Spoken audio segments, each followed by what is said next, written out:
ಎಲ್ಲ ಬಿಡ್ತೀನಿ ಹತ್ತಾರಲ್ರಿ, ಶೀಘ್ರದಲ್ಲೇ ಬಿಡ್ತೀನಿ ಹತ್ತಾರ. ಏನು ಬಿಡಲ್ಲ ಅವರು ಹಂಗೆ ಹೇಳ್ತಾರೆ. ಕೋಚಿಂಗ್ ಸೆಂಟರ್ ಅವ್ರಕ್ಕಿಂತ ಉಪಕಾರ ಕೋಚಿಂಗ್ ಸೆಂಟರ್ದವ್ರು ಹೇಳ್ತಾರೆ.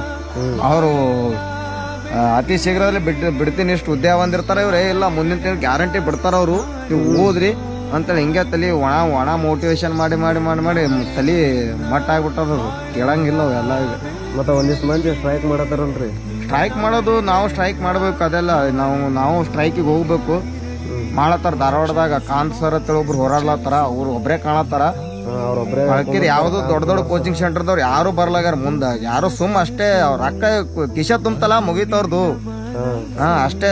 ಅವ್ರಿಗೇನು ಮೋಟಿವೇಶನ್ ಸ್ಟೂಡೆಂಟ್ಗಳಿಗೆ ಹಿಡ್ಕೊಳ್ಳೋದು ಅಷ್ಟೇ. ಸ್ಟೂಡೆಂಟ್ಗಳಿಗೆ ಹಿಡ್ಕೋಬೇಕಪ್ಪ ಅಂದ್ರೆ ಏನ್ ಮಾಡ್ತಾರ, ಮೋಟಿವೇಶನ್ ಮಾಡ್ತಾರ. ಇಲ್ಲಿಕಂದ್ರೆ ಅವ್ರಿಗೆ ದೊಡ್ಡ ದೊಡ್ಡ ಅಧಿಕಾರಿಗಳಿಗೆ ಕೋಚಿಂಗ್ ಸೆಂಟರ್ ಕರ್ಸ್ಕೆ ಒಂದಿನ ಕಾರ್ಯಾಗಾರ ಮಾಡ್ತಾರ.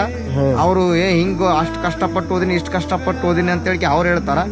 ಅವ್ರು ಹೌದಲ್ಲಪ್ಪ ಅವ್ರಿಗೆ ಅಷ್ಟು ಕಷ್ಟ ಇತ್ತು, ಅವ್ರು ನೋಡಿ ನಾವು ಓದ್ಬೇಕಂತ ಹೇಳಿ ಅವ್ರದ್ದು ಮೋಟಿವೇಶನ್ ನೋಡಿಕೆ ನಾವು ಓದ್ಬೇಕನ್ಸ್ತದ. ಹಿಂಗ ಮತ್ತೆ 2-3 ತಿಂಗಳು ಜೋಗ್ತಾರ ಕೋಚಿಂಗ್ ಸೆಂಟರ್ದವ್ರು.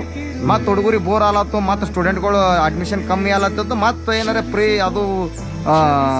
ಟೆಸ್ಟ್ ಅದು ಟೆಸ್ಟ್, ಫಸ್ಟ್ ಬಂದವ್ರಿಗೆ ಆದ್ಯತೆ, ಸೆಕೆಂಡ್ ಬಂದವ್ರಿಗೆ ಆದ್ಯತೆ ಅಂತ ಹೇಳಿ ಅವ್ರು ಮತ್ತೆ ಒಳ್ಳೆ ಒಣ ಮೋಟಿವೇಶನ್ ಉದ್ರಿ ಮೋಟಿವೇಶನ್ ಹೇಳ್ತಾರ.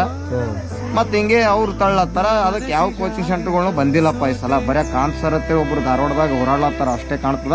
ಅಂದ್ರೆ ಎಲ್ಲಾ ವಿದ್ಯಾರ್ಥಿಗಳ ಪರವಾಗಿ ಅವರು ಹೋರಾಡ್ಲತ್ತಾರ. ಅವ್ರಿಗೆ ಸುದಕ್ಕೆ ದಬ್ಬಾಳಿಕೆ ಮಾಡಿ ಪೊಲೀಸರು ಒಳಗೆ ಹಾಕ್ಲತ್ತಾರ. ಅಂತದ್ ಕರಮ್ ಇದ್ರು.